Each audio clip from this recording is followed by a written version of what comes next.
waaleykum salaam sëñ Fall ñu ngi lay ziar di la ñaanal jàmm di ko sàkku ci yow ak ñëpp ñuy déglu RFM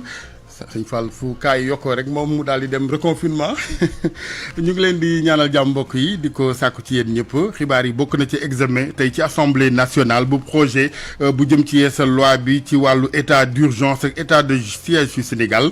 di mbébét goo xamante nag daa féewale jamono yi majorité di ñu ànd ak nguur gi gis ne lu baax la ci njiitu réew bu jéeyamee mu mën a joyanti jamono yu ñenn ci ña fareek opposition bi gis ne loolee ay pexe wàññi liberté rek la du leneen wàllu xibaar bokk na ci yokkute njëgu transport bi gouvernement bu Sénégal di fàttali ñuy def lu ni mel ndax lii di état d'urgence couvre-feu bi diggante Ndakaaru ak Thiès kese ni aw lay rek la yokk gi ca ku ko ca def yoon am na ci daan yoo xamante ni sóoraale na ko ba ci nangu sa agrément dootoo mën a def transport loole ci leeralu communiqué tukkee ci ministre Mansour Faye xale bi di doomu Sénégal élève Diary Sow ca France ràññiku woon loolu jamono ne meilleur élève bu Sénégal jamono yi moo jaaxal ñëpp ëlëm Sénégal yëpp ak réeram ñu nga ca wër ga ñenn ñuy ñaawlu pataaralu kilifa yi ca France ak yu Sénégal Serigne Mbaye Thiam mi nu bàyyile gune gi nga xamante ni ma ko waxee moo nekkoon meilleur élève Sénégal 2018 2019 di dalal xel yi ne muy kilifa yu Sénégal di yu France jamono yi bawunu dara seen yite yëpp mooy fexe feeñal gis kii di Diary Sow ci technique bi Abdoulaye Diop.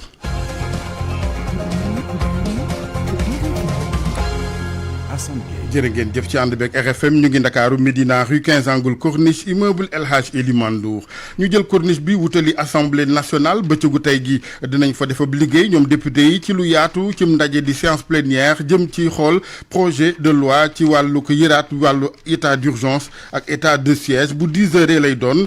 ci yooyu jamono nag ak féewoo ci gis-gis am na diggante ñi fa rek nguur gi ak opposition bi ci boobu mbébét di projet de loi Salif Sow. député maire bu Jaxaaw nee na loi bi daf koy voté waaw lay wax te nee na amul lenn loo xamante ni luy teey xelam la ndax de gën a dooleel président de la république mooy yoon ci gis-gisu Pape Birame Touré moom moo jiite kuréel guy lijjanti wàllum affaires étrangères ak sénégalais de l'extérieur te nekk ci assemblée nationale. mais ban doole la président di am bu mu amul président ba ko sénégalais yi falee jox ko plus de 58% lañ ko jox doole jox ko ay pouvoir muy gouverner président soxlawul beneen pouvoir tey boo xam ne jëriñu ko pour que mu développer le Sénégal wala mu protéger les sénégalais mais bu ko laajee daf koy jël. vice-président commission des lois ci assemblée nationale moom nee na déedéet lay voté àndu ci te fi ñu toll nii dafa taxaw fas yéene sax songu loi bi bu fekkente ni majorité bi voté nañu waaw ngir gën a dooleel président de la république amul nag benn yoon bu mu bàyyi ngir xeex moom Cheikh Abdou Mbacké Bara Dolly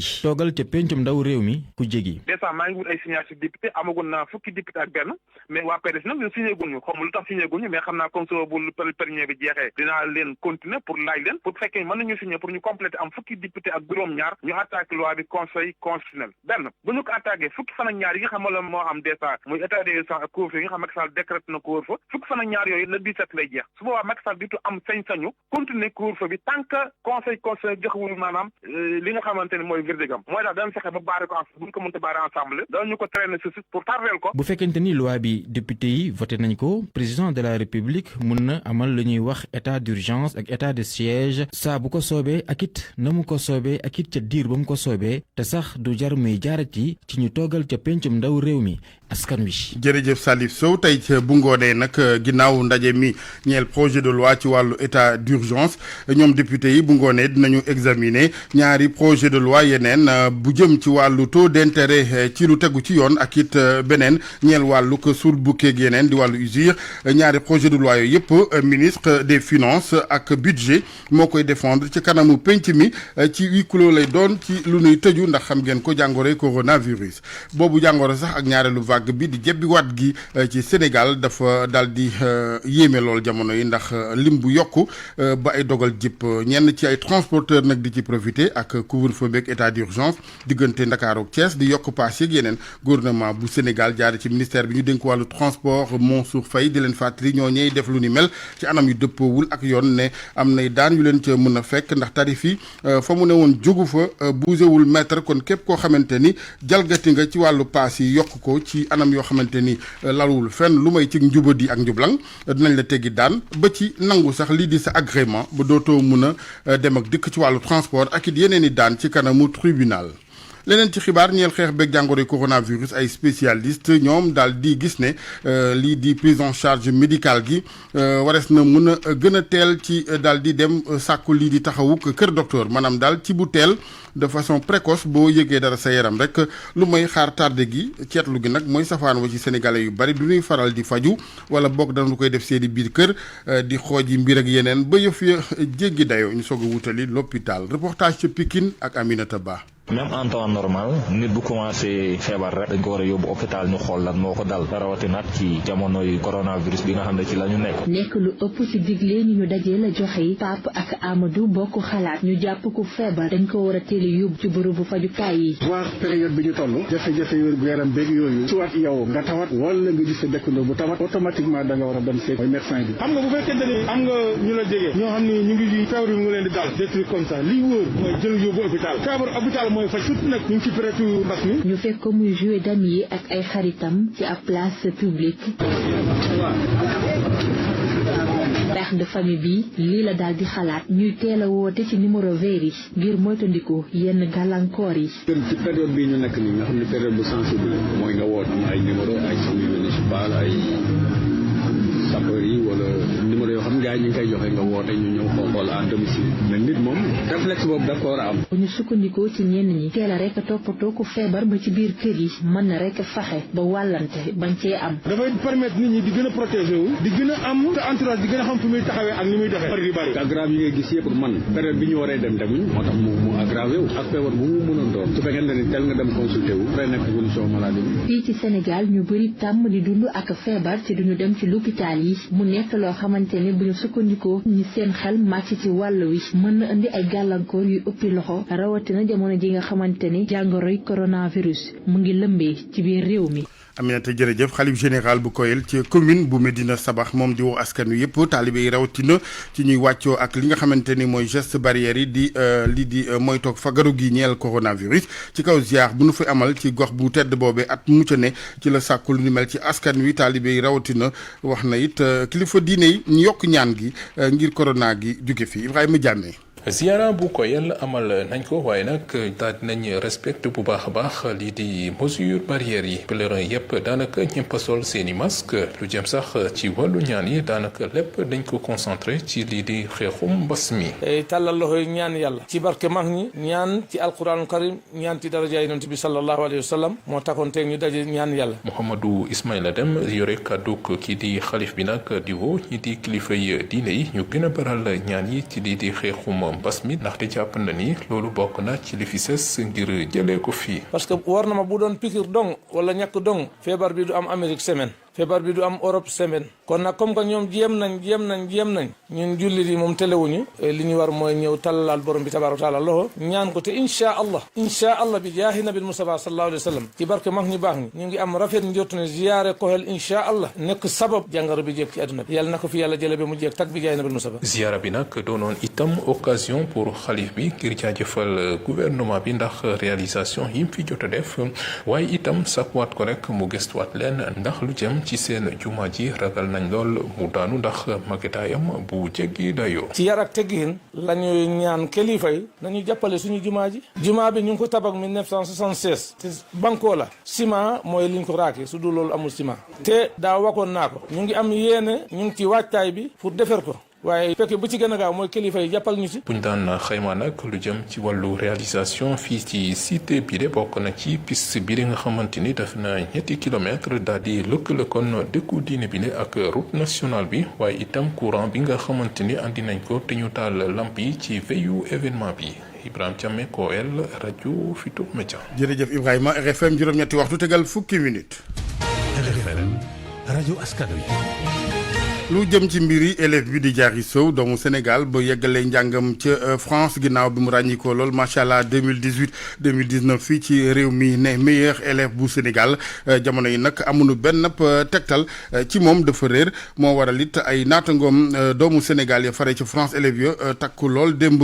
amal ay ndaje ak it cëddaleem ay flyers ngir rek fexe ba gisaat ko moom Diary Sow leeral li Cheikh Sidou Sila ca Paris. étudiants yi nee nañ comme disparition Diary Sow intéressé wul média français yi et que enquête bi avancé wul loolu moo tax ñu génn tey malgré sedd bu am ñu distribuer ay flyers pour sensibiliser français yi ci disparition Diary Sow. Daouda Mbaye kenn la ci organisateurs yi. dañoo defar ay flyers defar ay affiches pour wër quartier yi mu dëkkoon pour informer nit ñi de sa disparition xëj na loolu suñ ko defee ba nit ñi partager ko ci réseau yi ba nit ñi communiquer ci dina tax suñ autorités yi fi ñu toog ñoom ñu jéem a jug wax dëgg yàlla pour def dara ndax actuellement même si nee nañ ñu porté nañ plainte police deful dara yaakaar naa ni nag sur la communauté sénégalaise bi nga xam ne elle est bien présente en France ak Paris suñ mettre la pression nécessaire je pense que presse bi dinañ ci wax je pense que aussi suñu autorité dinañ jóg. chef service étudiant sénégalais yu nekk biti réew Émile Bakhoum moom rafetlu na initiative bi confirmé na aussi engagement autorité yu Sénégal comme yu France pour ñu retrouver Diary Sow. il est vrai que contexte bi xaw na particulier contexte de crise sanitaire mais malgré tout am na ay compatriotes yoo xam ne mobilisé ñu tey pour vraiment contribuer apporter seen contribution ci recherche yi mais li ma bëggoon wax mooy autorité diplomatique yi ak consulaire yi ñu ngi def seen kéemtalaay kattan pour ñu retrouver Diary Sow. par ailleurs sénégalais yu bëri nee nañu comprendre ñu lu tax ambassadeur Sénégal fii ci France Maguette Seye du wax dara ci disparition Diary Sow ku doon jokkoo ak yéen fii ci Paris Cheikh Sidou Silla RFM. jërëjëf sëñ Cheikh ba tey ci lu ñeel mbiri élève Diary Sow Marcel Mendy journaliste bindkat la mu xalaat mooy diplomatie bu Sénégal ak police bu France war nañu def seen kem kattan ngir daal di ko gisaat moom étudiante doomu Sénégal boobee réer ca France boobaak léegi jamono yu njiital Horizon Sans Frontières Boubacar Seye moom la mu rafetluwul ca gisee ni mooy tekkaaraluk nguur gu Sénégal. ministre Serigne Mbaye Thiam mel ni ku naan demeewu ni ndax moom ci tweet ci li di internet gi daal dina xamle ni bi nu jotee xibaar ci réeruk élève bi di doomu Sénégal ba ne ca lycée Louis le Grand ca Paris léegi muy kilifa yu Sénégal du ca France ñu ngi def seen kem kàttan ngir gisaat gi ci fànn woowee am na tëralin di protocole boo xamante ni bu baax la bu nu tëral ngir kon gisaat gone gi di Diary Sow moom ministre Serigne Mbaye Thiam nekk léegi ki nu dénk wàllu ndox mi ak assainissement ca nekk ki nu bàyyile meilleur élève bu Sénégal boobee 2018 2019 di gërëm mbooloom doomu Sénégal yi nag di sàkku ci ñëpp ak kóolute jëmee ci kilifa yi ngir wër gi ñeel Diary Sow ñu des ak l'école bi ak coow la fi woon ci wàllu lii di am njàngale ci wàllu li nga xamante ni mooy éducation sexuelle kenn ci sëti Serigne Babacar Sy radiyallahu taala anhu joxe na ci xalaatam moom Serigne Khalifa Babacar Sall rafetlu ko dem na ba gis sax ni lu bee ne ci ginnaaw projet bi yëpp jëm ci wàllu dugal lu ni mel ci pose première pierre institut formation professionnelle bu Pikine la ko xamle ñu teewlu ko moom kilifa gi Serigne Khalifa Babacar Sall ak ndongo ka mooy loolu ëpp naa def ci réew dafa ëpp def ci réew te loolu tam maanaam li ma koy wax affaire caay-caay la te xale yi dañ leen war a jox éducation bu sell xale mooy nekk ndaw tey mais bu ëllëgee mooy nekk mag moo tax tey institut bi di ñëw à son heure parce que tey xam-xam mooy leer la te xam-xam bu duggee ci xol dugg ci xel maanaam société boobu dafay jóg mais dafa am ay lobby yu bare yoo xam ni dañu taxaw homosexuels yi muy lesbiennes yi day ñëw ñoom tam pour xeex l'islam nag te gis nga li ñu gën a ciblé mooy ndaw yi parce que xale yi bu ñu leen yàqee rek société boobu yàqu na ndax Alaaji Malick daf ni woon mën na bàyyi njabootam ñu dem école parce que dafa jiitu ci ñoom def na li ñu war a def jàngal leen li ñu war a jàng bu ëllëgee dañuy jàng nasaraan jàng diine te dara mën leen dévier wala di leen yàq mais xale boo xam ne daragul nekkul ci moom nga jël dugal ci ak moom affaire caay-caay màggee saay-saay rek lay nekk te loolu dafa yàq société tey loolu la ñu daje fii pour tegal ko première pierre honoré ko pour sargal ko parce que amuñu lu ëpp lii luñ ko mën a fay ku mel ni nag Serigne Habib Gueye ñëw di mu xaddam Serigne Mansour Sy ñëw rek doon teg xeer bu jëkk bi.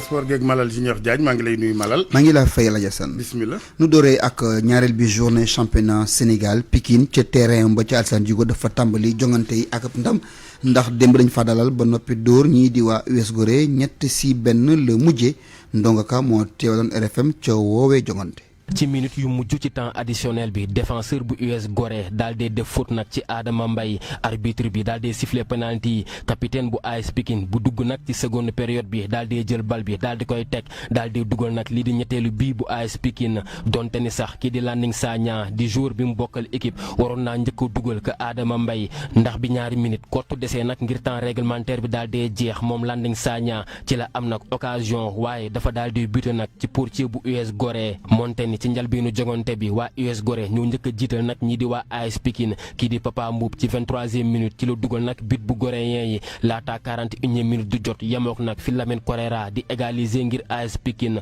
fekk nag El Hadji Lamine Dramé ca 44e minute bi moom it mu daal di ñëw daal dee dàbbali bi ñuy dem ci mi-temps AS Pikine daal di jiital nag US Gorée ñaari bal ci benn bi ñu dellusee tamit ci terrain bi gannaaw mi-temps bi taxul nag waa US Gorée daal dee dab waa AS Pikine ba ci noonu la match bi daal dee jeex AS Pikine daal di mujj gañe ñetti bal ci benn mu doon nag ñaareelu défaite bu US Gorée ba championnat bu ubbee ak léegi Sidaat Sarr mooy entraîneur bu US Gorée. match la boo xam ni dañ ko entamé woon bon mu amoon ci yaakaar amoon nañ possibilité bu dugal benn but donc ci but boobu amoon nañ yaakaar que ni mënoon nañ ko téye ñun même bi ñu dugalee but bi c'est-à-dire joué wuñu adversaire bi aussi xam ni moom it fii peut-être du ma ni dara nekk fi mais ñoom tam ils ont poussé ba égaliser après en deuxième mi-temps ils nous ont mis encore 2 buts muy 3 ça veut dire que ñun sur le plan du jeu dañu amoon ay problème dañu amoon ay sérieux problème ñaari défaites yi reflété wul ñun li ñu doon préparé. ci njeexitalu ñaareelu bëccëg bu Ligue 1 bi AS Pikine nekk nag ci ñaareelu place ci classement bi daal dee am 4 points US Gorée ñoom nekk nag ca mujjantal ga boole kook 0 ci ay poñ Ndongo Ka Pikine rajo Futur Média. Ndongo Ka ñu dem ba Déni Biram Ndaw foofa ñii di waa Génération Foot dañu fa doon daje ak waa Stade de Mbour Tembo la mujjee ku ci ne am benn sa ak morom waa GF noo njëkk a dugal waa Mbour yi daal di égaliser gannaaw ba nu ruusee benn joueur bu nekkoon sa Génération Foot loolee bu ñu sukkandikoo ci entraîneur Génération Foot moom mooy li soppi jongante bi Djibril Fall mooy ki tàggat ndongo yi yëngu ci wàllu football te nekk ca GF.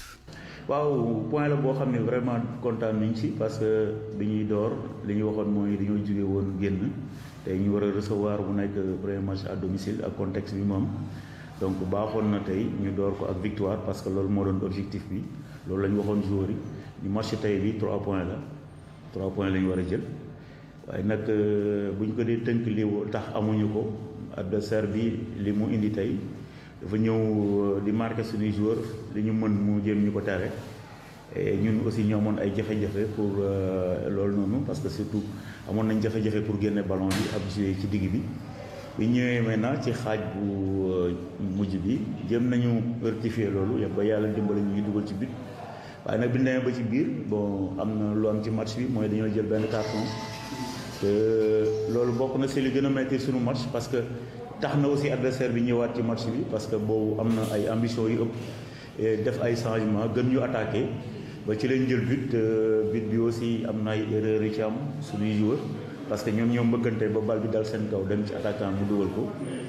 équipe yi nekk ci championnat bi te war a dem ci Afrique bokk na ca Teungueth FC dañoo tàmbali ak tëwoo seen diggante ak waa SNEPS excellence ndam demul ndam dikkul kenn dugalul but Jaraaf moom dafa daal di rek daan Dakar Sacré-Cœur benn si dara. ñu wax tam si Ligue 2 bi Linguère bu Ndar ña ngay woy ba léegi di doxal ñaareel bi jongante ñaareel bi ndam démb ca Ndar dañ fa dalal waa Port ba noppi dóor leen ñaari bal si dara Kër Madior itam nu ni mel la ñu defee ak waa Thiès FC ñaar ci dara la ñu daal di dóor Demba Diop ñaari jongante ñaari jël démb dañ leen a dóor Amitié moo leen dóor benn si dara Tëwo dox diggante Duc ak waa Renaissance kenn dugalul Uzo Tëwo ak waa Guédiawaye Football Club EJ Fatick itam Tëwo ak waa Sonacos ñaari jongante yooyee ñoo bokk atte 1-1 la mujjee jeexee ñu daal di tëj ëtt wi ak tàggat yaram di basketball journée bu njëkk bi championnat bi si góor ñi démb Union Sportive bu Ouakam moo daan Sandark 55-51 51 ci Asfa 59 ci waa Iseg Sport si wàllub góor ñi ba léegi AS Thiès waa Dakaru noo leen dóor alaaji 72-68 saltige moom 48 la mujjee dóor waa UGB 47 xam naa ni waa Thiès yi bii na ñëw alaaji xeeru raayu topp leen.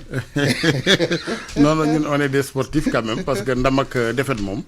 ci sport def naa ni. te première journée la donc métteegul quoi. nan fexe ba défaite di bañ a bari rek ñoom. léegi nag bëgg naa fi rek fukki fan ak juróom. ñu dem Déni Biram Ndaw nga nekk sama consultant foofu. consultant ci wàllu football. waaw mënoon naa ko def bu système yi changé wu loon. léegi système yow indi sa système rek garaaw. jërëjëf Malal. ak RFM kumpa jeex na. jërëjëf Malal ñu ànd ak Hadj Ndate Diop ci chronique culture bi. dal leen ak jàmm tëj gi ñu tëj salle de spectacle yi ci jamonoy mbas bi di lu méttee wanaasu ci ñii di artistes yi loolu sax tax ca département bu Dagana ñii di artistes yi koppar yi leen njiitu réew mi jébbal joxuñu ko sax solo la ñu bëgg ci jamono ji mooy ñu bàyyi leen ñu dooraat seeni activité comme ñeneen secteur niñ koy defee Mamadou Fall initiateur festival 2H bu Rosso moom moo yore seen kàddu dañ koy dégloog Mamadou Diagne. lu intéressé artistes yi mooy artiste secteur économique la je pense que secteur économique la nit ñi fi nekk ñi dañuy liggéey di yor famille yor ay nit quoi léegi bu fekkee ni ñooñu da nga leen privé seen liggéey ndax lan neen duñuy bañ feebar bi law te yeneen secteurs yi ñi ngi liggéey ba je sais pas xëy na artiste rek mooy lawal feebar bi quoi man dama xamul quoi avion yi diñuy yàpp ay plus de 500 personnes ah ñuy voyager ku nekk takk sa masque doo ko tekki bu ñu wàccee ñu nettoyer ay places yi mais pourquoi pas mën nañ ko def ci salle de spectacle yi kuy ñëw takk sa masque wala à la limite bu salle bi waree jël 1000 personnes ñu jël 500 personnes ñun ñu ko may artistes yi ñu tijji ñu liggéey parce que artiste bi dafay liggéey man gis naa ay artistes yu commencé jaay seen ay instruments ay artistes yoo xamante ni ñu ngi leen di jénnee seen kër yi loolu nag mënul continuer quoi si on continue comme ça xëy na corona dina rey ay nit yu bëri mais tamit ñàkk liggéey artiste bi day rey ay nit yu bëri parce que ñoom amatuñ lu ñu lekk surtout boobu moo gën a grave sax koo xamante ni dafa amoon notoriété am benn niveau de vie bu kawe après il se retrouve avec 0 franc di amatul lu mu lekk day compliqué quoi day compliqué je pense que mën nañ ko ibbi les artistes sont assez responsables xam nañu nu ñuy organiser woo xam nañu nu ñu war a respecter mesures yi après d'autant plus artistes aussi ñoom ñooy les secteurs bu njëkk a wuyu si xeex bi ci sensibilisation donc war nañu mën a continuer activités yi. wàllum bind édition Herman Kala di présenté ci alxames yi ñaari téere yu yees bokk na ca téere bi ñu duppee Femme noire francophone nga xam ni kii di Ferdulus Zita Odom Angon moom moo ko bind waaye tamit gouvernance et lutte d'influence politique au Sénégal 1960 ba 2000 di ab téere boo xam ne ni Mohamed Lamine Manga moom moo ko bind cérémonie ba di amee ca Wark bu ñetti waxtu tegalee fanweeri simili fii la ñu yem dig daje ëllëg. Comptoir commercial de plomberie du Sénégal CCPS Electronic Corp ak seen marque bi di Beko Universel Pousse ak seen savon de Marseille Créole ñoo leen di may li ci yéenekaay yi. yéenekaay yeeg Mamadou Mouhamed Ndiaye. jërë ngeen jëf koy seet ba ca biir coronavirus bi umpalewul ak malakal mawti ndax li muy faat bari na ci réew mi ubbi l'observateur ñeen fukki doomi aadama ak juróom-ñeent faatu nañu ci réew mi ci mbas mi fan yi ñu génn keroog samedi rek l'observateur nee nañu xamle nañu fukki bakkan ak ñett yu corona bi jël soleil national nañu du ci samedi ji rek waaye ci samedi ji ak ci gaaw bi maanaam week-end bi li ñu am ci réew mi ci ay cas coronavirus am ko ci ay cas de décès mosu fee am juróomi téeméeri cas coronavirus ak juróom-ñaar fukk ak ñett yu ànd ak ñaar fukki décès yu manqué benn week-end record la ko journal bi tuddee Vox Populi nañu 19 décès 33 cas grave 573 cas corona yu yees lii mooy bilan mbas mi ci week-end bi lise ko nañu moom koy wopp ji mi ngi faat lu mu mën di dem ci réew mi di gën di yokk di gën di law 19 décès ci benn week-end ñi coronavirus bi tëral ci réew mi ba ñu nekk ci loxoy docteur yi mu di malade yi nekk sous traitement yéenekaay bi nee nañu seenub lim bu doon benn la yokk na ba ci fukk ak juróom benn ci ñeen fukki fan yi ñu génn Le Quotidien nañu génn guñu ci mball gi ndax guddi yu ñu toll service d'urgence yi dañoo boolee fat ak fot ak fees dell li ñu yenu àttanatuñ ko professeur Moussa Diarabé njiital SAMU national di ñu wax ci journal Le Quotidien ne dafa am ay cas garaaw amit ay cas sévère li nekk ci centre de traitement yi ci ay cas sévère nee na jege nañu ñetti téeméer waa SAMES dig syndicat gu jabote ay fajkat ci réew mi ñoom li ñu jàpp moo di communication buy deng bokk na ci li yokku joote ji docteur El Hadji Mamadou Ndiaye njiital prévention xëy di waxtaan ak waa Source A ci mbas mi ak ci vaccin yi ñuy séntu docteur Ndiaye nee na bu weesoo programme élargi de vaccination amul benn bànqaas ci réew mi bu amee sañ-sañ mbaa mën-mënu di ñàkke nee na it bu dee dañoo bëgg a jëfandikoo ñàkk yi il faut que dañuy waajal ngir su ñàkk yi yegsee ci réew mi ñu mën leen a denc ba war ñu wàcc wopp ji te war ci lenn lu mu waral ci réew mi yëral xët mu njëkk Sud Quotidien yéenekaay bi bind na ne Macky Sall ma ngay ñaqal député ci assemblée nationale di leen accélérer ngir ñu wote nu mu gën a gaawe loi bi jëm ci état d'urgence beeg état de siège ak modification di jooye yi ñu ci bëgg andi loi boobee yéenekaay bi nee nañu tey ji ci suba ci la ci député yi réew mi di xëy réew mi Quotidien nañu nar nañu xëy ci seen musiba nag ndax ñoom député yooyee wote nañu loi bi rek moo di wàññi nañu seen dooleel président ndax bu boobaa daanaka pouvoir yépp ci loxoy président lay tege journal réew mi Quotidien tegal ñu ci ne commissaire Boubacar Sadio nee na l'armée bi ñuy dugal ci couvre-feu bi du lu gën moom it samedi ba léegi ay mbokkam xamuñu fan la ko jant bi di tim dafa réer xaalis bu bari moo réer ca chambre de commerce bu Ndakaaru lii Quotidien mi joxe xibaar bi wax ñu ne réer gi waxeen la rek waaye dañu ko sàkkal pexe xaalis la bopp ñaari téeméeri million ak juróom fukk cib audit bu ñu def ca chambre de commerce ca la mbir ya feeñe kuy làqatuy mandi booy jàng di feeñ loolee tigi moo dal ñi ci l'Observateur ubbil yéenekaay bi ay doomi diw maanaam fils à papa ay xale yu jigéen yu am jëkkër ak i diplomate journal bi nee nañu ñoo organisé woon ab piscine party ci Almadi ci digg jamonoy état d'urgence gi nag sàngara jaak misik baak tuxum chicha yi lépp doon jàllaañoo gendarmerie bu Ngor moo fa wàcc arrêté leen jàpp ci ñoom ñeen fukk tey ji ca lañ leen war a déférer. Comptoir commercial de plomberie du Sénégal CCPS Electronic Corp ak seen marque bi di Beko Universel Pousse ak seen savon de Marseille Créole ñoo leen doon may li ci yéenekaay yi. jërëjëf Mamadou Mouhamed Ndiaye mbokk yi ñu ngi leen di gërëm mu nekkoon xibaar suba seeg RFM assemblée nationale di sëgg tey ci projet de loi bi jëm ci yeesalaat loi bu ñeel état d'urgence ak wàllu état de siège texte bi nag di ak mbébét ne projet de loi ci assemblée daal dina xaajatle bu baax ñi fare nguur gi ak ñi ci opposition bi ñu gis ñoom waa nguur gi ne ak yombal la ci président bu ko laajee ngir rek moytul askan wi jéeya mu jëli dogal jamono yu ñenn ci opposition bi ñoom gis ne loi la buy rey liberté yokkute njëg ci transport bi gouvernement bi di fàttali ñay def lu ni mel ci dëppawul benn yoon ak yoon ne am nay daan ñu leen ci mën a fekk ministre Mansour Faye ci bataaxal bu nu génnee xamal ni ñooñee defab lay rek couvre-feu bi nga xamante ni Ndakaaru ak Thiès rek la di yokk paas yi teguwul ci yoon te it mën na dem daan yi leen ci mën a fekk ba ak nangu ñeel seen agrément dootuñu mën a def transport. Diary Sow étudiante bu doomu Sénégal ga ca France ci réer boobaak léegi étudiants yi doomu Sénégal yi ñoom di yëngu bu baax ci wàllu manifester ngir gis ko jamono yi ñu ñenn ñi sàkku ci nguur gu Sénégal ak ga ca France it ñoom it ñu def seen kem kattan ministre Serigne Mbaye Thiam dalal xel yi ne ña nga ca muy nguur gu Sénégal di bu France boobaak léegi ngir wër gi ñeel gone gi di Diary Sow nekk meilleur élève bu Sénégal 2018 2019 fàttali ne ki nu ko bàyyile di parrain bi ministre Serigne Mbaye Thiam la. Abdoulaye Diop moo nekkoon ci technique bi El Hadj Assane ci micro bi ci teewaayu soxna Yacine Pouy bu service digital bu groupe Futur Média ñu ngi leen di gërëm mbokk yi di leen ñaanal kenn lu jàmm ci kanam tuuti pencoo geeg RFM ni nu ko baaxoo altine junne ci kàttanu borom bi ñu ciy faral di ànd ak docteur Ousmane Gueye nekkoon noonu professeur Daouda Ndiaye ñu yendu ak jàmm.